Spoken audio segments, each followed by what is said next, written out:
The Bengali টিউশনে তোমাদের সকলকে স্বাগত। আমি শুভময়।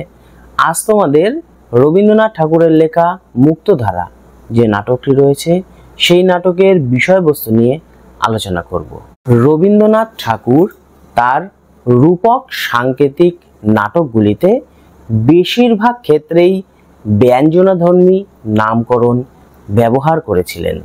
অচলায়তন, ডাকঘর, রাজা, রথের রশি প্রভৃতি নাটকে সর্বত্রই নামকরণ আমরা দেখতে পেয়েছি হয়ে উঠেছে রূপক ধর্মী বা বলা যেতে পারে সংকেত ধর্মী।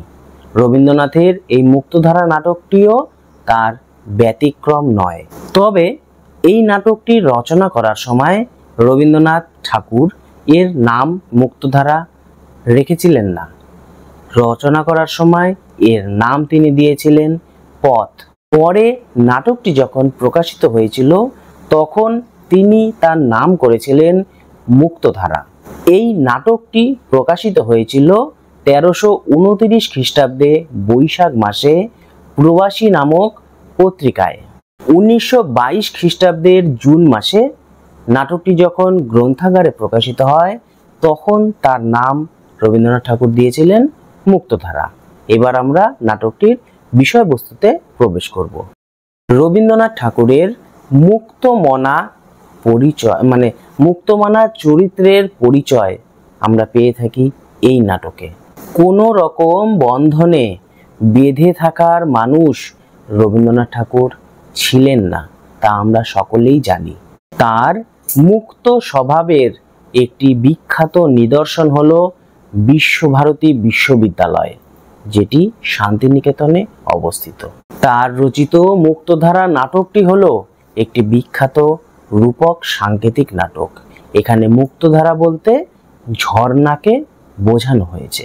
যেই ঝর্ণার জলে পুষ্ট উত্তরকূট ও শিবতরাইয়ের মানুষেরা, এই জলের প্রভাবেই শিবতরাইয়ের মানুষ তাদের পানীয়র সমস্যা থেকে মুক্তি পেত, তারা খেয়ে পড়ে বেঁচে থাকতো এই মুক্তধারার জলেই। আর শিবতরাইয়ের মানুষকে শাস্তি দেবার লক্ষ্যেই বা শাস্তি দেবার উদ্দেশ্যেই যন্ত্ররাজ বিভূতি এই মুক্তধারার পায়ে লোহার শিকলের বেড়ি পরিয়ে দিয়েছিল। আসলে আমরা দেখতে পাই এই নাটকে রবীন্দ্রনাথ রাজনৈতিক কয়েকটি প্রসঙ্গও আমাদের সামনে তুলে এনেছিলেন। কিছু মানুষের কষ্ট ও হাহাকার রবীন্দ্রনাথ এই নাটকে খুব বেদনাদায়কভাবে ফুটিয়ে তুলেছেন। প্রকৃতির পায়ে শিকল পরিয়ে বিভূতি যেমন শিবতরাইয়ের মানুষকে প্রচণ্ড কষ্টে ফেলে দিয়েছিল, তাদের মুখের জল, অন্ন সমস্ত কিছু যন্ত্ররাজ বিভূতি কেড়ে নিতে চায়, তেমনি রাজা রঞ্জিতের পুত্র অভিজিৎ এ সমস্ত কিছুর বিরুদ্ধে প্রতিবাদ করেছিল। সে মুক্তধারাকে শিকল পরা অবস্থায় দেখতে পছন্দ করত না। সে ছিল রবীন্দ্রনাথের মতোই মুক্ত মনের অধিকারী, তাই সে শেষ পর্যন্ত সেই মুক্তধারার শিকল খুলে দিয়েছিল। আমি তো এখনই বললাম অভিজিৎ ছিল মুক্তমনা, তাই যে পথের থেকে ডাক এসেছে সেই পথের ডাককে সে অগ্রাহ্য করতে পারেনি, তাই সে পথে বেরিয়ে পড়েছিল। আসলে তার লক্ষ্য ছিল স্বর্গ থেকে যে ঝর্ণাধারা বেয়ে পড়েছে তাকে সে কখনোই বদ্ধ অবস্থায় থাকতে দেবে না। শেষ পর্যন্ত সে নিজের জীবন দিয়ে তা প্রমাণ করেছে। মুক্তধারাকে সে মুক্ত করে দিয়েছে। মুক্তধারাকে মুক্ত করতে গিয়ে তার শিকলের আঘাতে অভিজিৎ ভেসে চলে গিয়েছে। আমরা দেখতে পাই অভিজিতের নিজের জীবনের বদলে সে হাজারো মানুষের প্রাণ বাঁচিয়েছে। আসলে আমরা অভিজিৎ চরিত্রটির মধ্যে দেখতে পাই সে কোনো কিছুকেই ভয় পায় না, তাই সে যন্ত্ররাজ বিভূতির বিরুদ্ধে রুখে দাঁড়িয়েছিল, যেটি অন্য কারো সাহস বা ক্ষমতা ছিল না। বহু বছরের অক্লান্ত পরিশ্রমে বিভূতি যে বাঁধটি তৈরি করেছিল সেটি তৈরি করতে গিয়ে হাজার হাজার যৌবনের সেখানে মৃত্যু হয়েছিল। মানে হাজার হাজার যুবক পুরুষ, শুধু পুরুষ বললে ভুল হবে, শিশু মহিলা অনেকের সেখানে মৃত্যু হয়েছিল। এই বাঁধ তৈরি করতে বিভূতি উত্তরকূটের প্রায় সমস্ত 18 বছরের ঊর্ধ্বে যে সমস্ত নরনারী ছিল প্রায় সকলকে কাজে লাগিয়েছিল। যাদেরকে যন্ত্ররাজ বিভূতি কাজে লাগিয়েছিল তাদের বেশিরভাগই কাজ থেকে আর বাড়ি ফেরেনি তারা। আমরা দেখতে পাই যৌবনের তাজা রক্তকে কাজে লাগিয়ে যন্ত্ররাজ বিভূতি এই বাঁধ তৈরি করেছিল। বহু মায়ের কোল খালি হয়ে গিয়েছিল সেই সময়। তার মধ্যে উল্লেখযোগ্য ছিল অম্বার পুত্র সুমন, যার প্রাণ বিভূতির এই যন্ত্র তৈরি করার ক্ষেত্রে চলে গিয়েছিল। যেই সুমনকে অম্বা আজও বলতে যখন নাটকটির বিবরণ দেওয়া হয় তখনও খুঁজে চলেছে। আসলে রবীন্দ্রনাথ এই নাটকে মুক্তির বার্তা দিয়েছিলেন, তাই তো এই নাটকের নাম তিনি দিয়েছিলেন মুক্তধারা। আসলে আমরা তো জানি প্রকৃতির কোনো কিছুকেই বেঁধে রাখা আমাদের পক্ষে সম্ভব নয়, কারণ প্রকৃতি সবসময় মুক্ত অবস্থায় বিচরণ করে। তাই বহুদিনের প্রচেষ্টায় বিভূতি যে যন্ত্রটি তৈরি করেছিল তা গুড়িয়ে দিয়েছে আমাদের নায়ক অভিজিৎ। অভিজিতের যে স্বভাব, সেই পথের শেষ কোথায় সে তাও জানে না, কিন্তু সে তো বদ্ধ অবস্থায় থাকতে পছন্দ করে না, হেঁটে বেড়ানোই তার স্বভাব। কখনোই কোনো বাধা অভিজিৎকে বেঁধে রাখতে পারেনি, কারণ অভিজিৎ ছিল মুক্তধারারই সন্তান। কোনো এক মা তার সন্তান জন্মগ্রহণের পর সেই মুক্তধারার কাছে তাকে ফেলে রেখে চলে গিয়েছিল। রাজা রঞ্জিত যে নাটকে অভিজিতের বাবা হিসাবে পরিচিতি লাভ করেছে, সে তো শুধু অভিজিৎকে লালন পালন করেছে এবং বড় হয়ে অভিজিৎ একথাটি জানতেও পেরেছে যে সে মুক্তধারার সন্তান। এ কথা শোনার পর অভিজিৎ মুক্তধারার শিকলকে মুক্ত করতে পথে বেরিয়ে পড়ে এবং এটি ছিল তার জীবনের ব্রত। এ যেন কোনো সন্তানের নিজের মায়ের প্রাণ রক্ষা করার চেষ্টা, এটা আমরা দেখে থাকি। সেই চেষ্টায় সফল হয়ে অভিজিৎ শিবতরায়ের মানুষের প্রাণ বাঁচিয়েছিলেন। তাই লোহার বাঁধ ভাঙতে গিয়ে অভিজিৎ আহত হয়েছিলেন এবং তার মা অভিজিৎকে বয়ে নিয়ে চলে গিয়েছিল তার সাথে। আমরা দেখতে পাই নাটকটির শেষে খুলে যায় সমস্ত বন্ধন এবং খিলখিল করে হাসিতে সেই মুক্তধারার জল প্রবাহিত হতে থাকে। রবীন্দ্রনাথ এই মুক্তধারা নাটকটির ইংরেজি অনুবাদও করেছিলেন, নাম দিয়েছিলেন দ্য ওয়াটারফল। এবার আমরা নাটকটির বেশ কয়েকটি চরিত্র নিয়ে আলোচনা করব। আমরা নাটকের সংক্ষেপে একটা সারমর্ম বললাম। নাটকটির চরিত্রগুলি 3-4টা চরিত্র আমরা বিস্তারিতভাবে এবার আলোচনা করব। প্রথম যে চরিত্র আমরা আলোচনা করছি সেটি হলো নায়ক অভিজিৎ। চলো তাহলে শুরু করি। মুক্তধারা নাটকে অভিজিৎ চরিত্রটি প্রধান চরিত্র বা নায়ক চরিত্র হিসাবে তার মর্যাদা রেখেছে। প্রথমেই আমরা অভিজিৎ চরিত্রটিকে পরোক্ষভাবে নাটকে উপস্থিত হতে দেখি। অভিজিতের কথা আমরা জানতেও পারি দূতের জবানিতে। কীর্তি গড়ে তোলবার গৌরব থাকতেও পারে, কিন্তু যে কীর্তি মানুষের ধ্বংসকামী শক্তি হয়ে দেখা দেয়, সে কীর্তি ভেঙে ফেলার গৌরব আরো বেশি। অভিজিৎ রাজা রঞ্জিতের ছেলে নয়, সে ছিল রাজা রঞ্জিতের পালিত পুত্র। তাকে মুক্তধারা ঝর্ণাতলায় কোনো এক মা প্রসবের পরে সেখানে রেখে গিয়েছিল। তাই অভিজিৎকে আমরা নাটকে দেখি সে মাঝে মধ্যে ঝর্ণাতলায় গিয়ে রাত্রিবেলা শুয়ে থাকত। রাজা রঞ্জিত তাকে তার শুয়ে থাকার কারণ জিজ্ঞাসা করলে সে বলেছিল এখানে শুয়ে থাকলে সে তার মাতৃভাষা মানে মায়ের ভাষা শুনতে পায়। অভিজিতের প্রথম এই নাটকে আত্মপ্রকাশ ঘটেছিল রাজকুমার সঞ্জয়ের সাথে।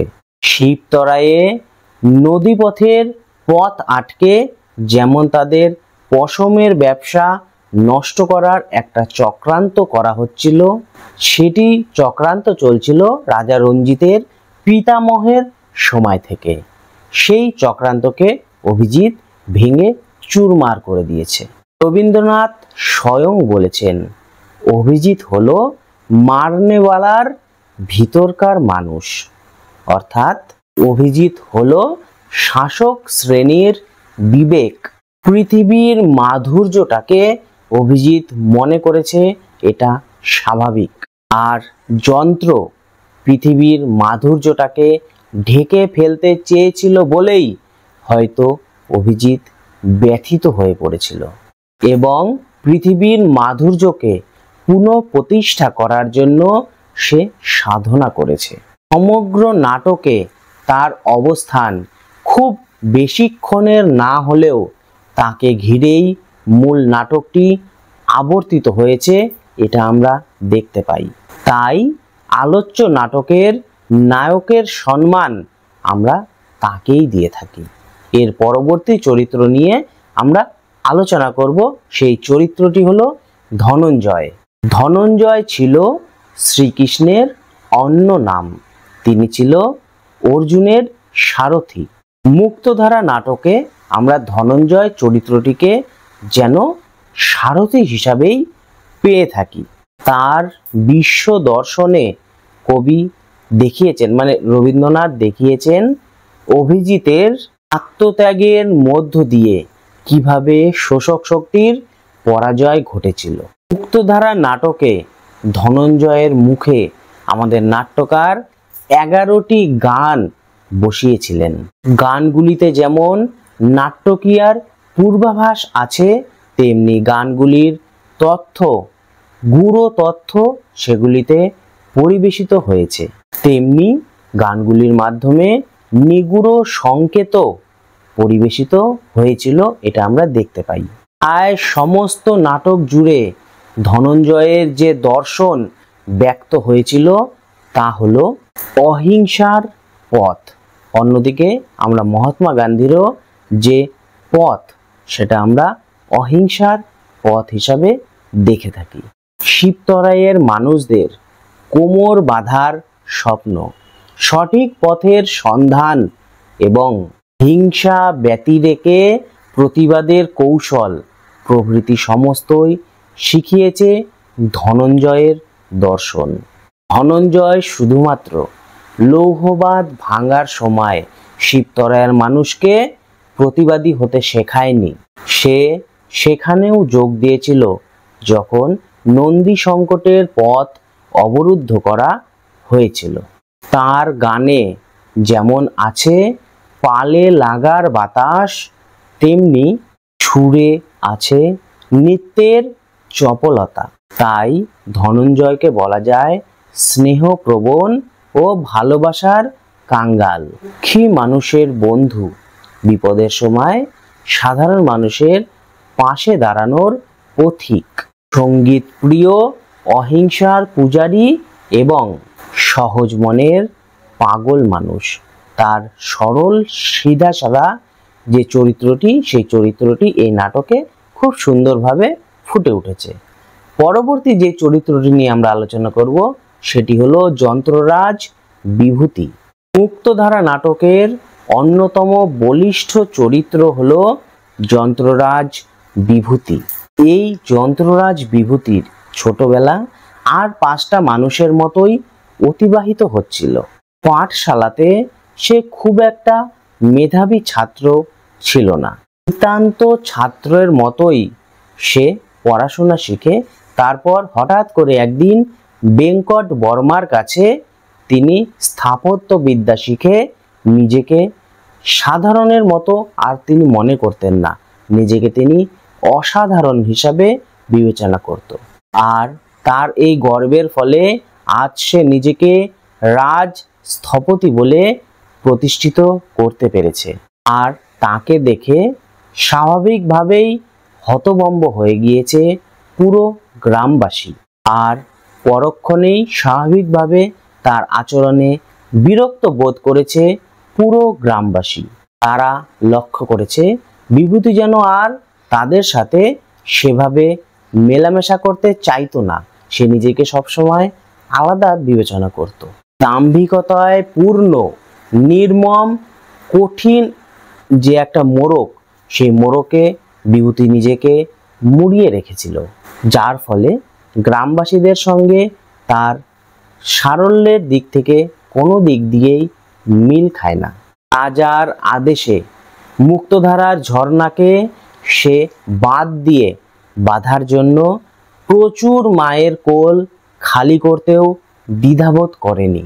শিবতরাইয়ের অঞ্চলের মানুষদের সেচ ও খাবার জল বন্ধ করার জন্য সে মুক্তধারাতে বিশাল বড় বাঁধ দিয়েছে। এতে তার সামান্যতম খারাপও লাগেনি। কারো চোখের জলকে সে আমল দেয়নি।